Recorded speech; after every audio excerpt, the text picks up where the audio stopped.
Now that we know the full 2025 NFL schedule, I wanted to make a season predictions video. The NFL season may still be a few months away, but not too much will change between now and the NFL season. There's always a chance for something to change, which is why this video is titled Way Too Early Predictions, but it's still a fun thought experiment to keep us NFL fans busy until September. In this video, I'll be going over every AFC team division by division. A part 2 video will be out soon after this one covering all the NFC teams, so check it out as it will also have my Super Bowl pick.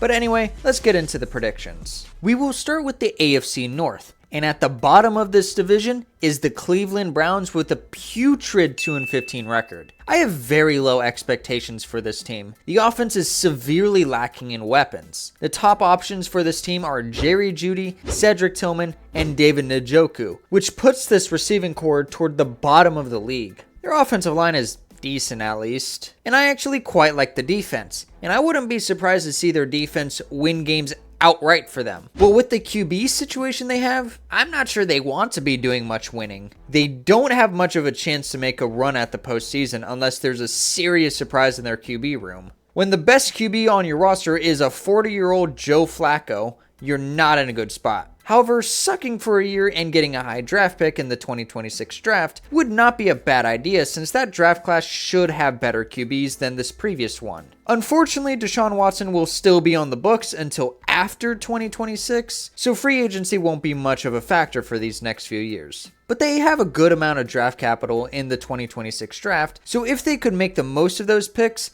they could be a better spot in the 2026 season. Next up is the Steelers. I have them going 7-10, which is worse than what they've been doing for the past few seasons. They've been a consistent 9-10 win teams thanks to Mike Tomlin and that defense, but with that QB situation in flux and a rather tough schedule, Tomlin's winning season streak may end this season. Then again, this is something we've expected to happen for years, but it's yet to happen despite the vanilla offenses and the Walmart employees at quarterback. Aaron Rodgers is still available, and no one knows when he will make a decision if he will join the Steelers or not. I'm not even sure Aaron Rodgers knows. But even if he does go to Pittsburgh, I doubt he makes a significant difference to this team. Unless your name is Tom Brady, a 40-year-old QB is not taking you to the Super Bowl. But plenty of surprising things have happened in the NFL. I just don't expect the Steelers to be one of those surprises. Now, who I have as the runner-ups in the AFC North, the Cincinnati Bengals. I have them going 10-7 this year. I'm not impressed with the roster as a whole, but we know that trio of Joe Burrow, Jamar Chase, and T. Higgins can put up crazy points. So they are carrying an overall mediocre roster. Their defense hasn't gotten much better, but depending on the situation with Trey Hendrickson, it could get a lot worse. But as long as Joe Burrow can stay healthy, he may be able to will this team to the playoffs, as long as they don't get to a catastrophic start like they did last year. He put up MVP numbers and wasn't even considered for MVP since his team didn't make the playoffs, thanks to the defense and special teams. I think this team is a playoff contender, but until they get a better defense, they aren't a Super Bowl contender. And the division winner is the Baltimore Ravens with a 12-5 record. We know how good this offense is with Lamar Jackson. They have pretty good receiving options in Zay Flowers, Mark Andrews, most of the time, and Isaiah Likely. Also, DeAndre Hopkins managed to find his way onto the Ravens, but at 32, I'm not sure he makes that much of an impact. You also can't forget about Derrick Henry, who is somehow still making it work in his 30s. He also got a pretty nice extension, so he will be able to play with the Ravens as long as he wants. Probably. Their defense isn't as strong as you'd expect, but it's still a pretty good unit. They have good pieces all over the defense, and I expect the safety duo in Malachi Starks and Kyle Hamilton to be pretty elite. On paper, this is a Super Bowl contending roster, but they have yet to prove it in the playoffs. I expect this team to be great in the regular season, but we will see if they can get over the hump in the playoffs. Moving to the AFC South, we go to the Tennessee Titans, who I have going 4-13. This roster is pretty barren overall. They have some pieces on defense like Jeffrey Simmons, Cody Barton, and L'Jarius Sneed. I like their addition in Kevin Winston, but we need to see how he comes off that ACL injury. But their offense doesn't have much. Some decent pieces on the offensive line, but paying top dollar for one of the worst starting left tackles in the league is not a good look. 30-year-old Calvin Ridley is the best receiver on this roster, and Tony Pollard isn't a difference maker at running back. Though the AFC South is a pretty weak division overall, the Titans roster is the worst of the bunch. Even if Cam Ward turns into a good quarterback in the future, he may have a hard time showing it in his rookie season. I'm not all that high on Cam Ward, but the Titans really didn't have any other option other than to select him. This roster needs a few off seasons of work to be a contender, and I wouldn't be surprised to see a coaching change. Next up is the Indianapolis Colts. I have them going 6-11. The thing is, this roster on paper isn't all that bad. It's not a Super Bowl contending roster by any means, but there are still plenty of good players. So why the low record? Well, it's pretty simple. Quarterback. Anthony Richardson has not panned out so far. He can't stay healthy, and when he's on the field, he isn't consistent. He can throw a beautiful 60-yard bomb, but then miss a 5-yard throw on the next play. And him having glass bones and paper skin has not helped his development. So the Colts brought in some QB competition. Daniel Jones. Either way, the Colts probably won't have a good QB this year. And the problem is, they probably won't be bad enough to get a top QB in next year's draft. If the Colts could just get average QB play, they would be contenders for the division. But unless that happens, I don't have high expectations for the Colts. Now we have the previous division winners in the Houston Texans, and I have them going 9-8. The Texans were once seen as a rising team, but after a not all that impressive 2024, they are vulnerable. They won the division by default in 2024 thanks to no real competition that season, but that doesn't mean the Texans are in a great spot. They have a pretty good defense and plenty of good options for CJ Stroud, but the biggest weakness of this team is the offensive line. It plagued the team last year and caused CJ Stroud to have a slump. However, instead of addressing it, they made it worse by trading their only good offensive lineman to the Commanders. Instead of 4 problems, they have 5. If they can just get the ball into the hands of their playmakers and rely on their defense to keep games close, they will be able to win some games. They still have a pretty good chance to win the division despite the glaring weakness, thanks to all the other pieces on the team. But there will be a lot of close games with the Texans. We will see if they can overcome it or sink. This may be a surprise to people, but I have the Jacksonville Jaguars winning the AFC South with an 11-6 record. This team only won 4 games last year. How will they make it this big of a leap? Well, I think people are underestimating how unlucky the Jaguars were last season. They lost a whopping 10 one-score games last season. No other team lost more than 7 one-score games. They also got pretty unlucky with injuries. They lost 2 of their top receivers, and Trevor Lawrence got injured. Again. They also had some of the worst coaching in the league. The Jaguars went from a pretty fun offense to watch in 2022 to a stale, boring offense with some offensive schemes for the offense in 2024. People are underestimating how big of an impact Liam Cohen will make. Also, the addition of Travis Hunter to the offense will help a lot. This team is structured a bit like the Bengals, a strong wide receiver duo with a weak defense. But an easier schedule for the Jaguars will allow them to rack up some wins if the offense does well. Moving to the AFC East, we have the New York Jets. I have them going 6-11. I do not think Aaron Glenn was a bad hire. I actually think he will be a pretty good hire, but I just don't expect him to have a very successful first year. This roster just isn't set up to win now. They still have a lot of holes they weren't able to address this offseason. One big hole is quarterback. They signed Justin Fields, but I'm not sold on him being a long-term option. The team as a whole isn't bad, which complicates landing a franchise quarterback in next year's draft. I believe if they hope to land a franchise quarterback next year, they need to trade up. But enough looking forward to next year. What about this year? I don't think they will be a bad 6-11 team. They will play in a lot of close games and be rather competitive. Just their schedule is pretty tough, so it will be difficult to win many games unless Justin Fields unlocks something within himself.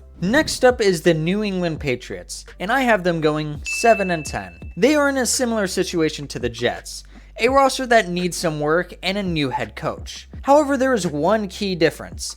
I think the Patriots have their franchise quarterback in Drake May. The problem is their roster is pretty barren despite the moves they've made. This wasn't a one-year rebuild. It was always going to take a few years. They still need more weapons for Drake May. 31-year-old Stephon Diggs isn't going to be the wide receiver one that May needs. And he still needs more protection on the offensive line. They made some good progress on the line so far, but they still have a need at guard. Their defense has some nice pieces in the secondary, but their defensive line still needs work. Milton Williams won't carry the unit by himself. But even though I have the Patriots going 7-10, I think they're a dark horse team for the playoffs. If Drake May is able to make it work with the weapons he has, and the defense is able to do just enough, they could sneak in as a 7 seed. Next up is the Miami Dolphins. I have them going 8-9. The Dolphins are in limbo right now. They missed their chance to really compete for anything with the departure of a lot of good players this offseason. However, they aren't really a bad team. They're just kind of mid. They have a great wide receiver duo. However, I'm not sure how long they will stay in Miami. Tua isn't an elite quarterback, but he isn't bad enough for the Dolphins to need to draft a new quarterback. They've lost a lot of defensive talent this offseason, and still could lose more depending on what happens with Jalen Ramsey. But like I said, they still aren't a bad team. If they get a little lucky, they could be a wildcard team, but I don't think they will be any more than that. If this team really wants to compete, I think they will need to blow up their roster. I don't think this current roster will be taking them anywhere. And the winner of the AFC East is the Buffalo Bills with a 13-4 record. I think building up the defense will pay dividends for the Bills. On paper, the Bills' offense isn't super impressive, but Josh Allen made it work last season, putting up an MVP level performance. Now, whether he actually deserved the MVP is a different story, but it's no debate that he's elevating this offense. The additions on defense should help this team a lot.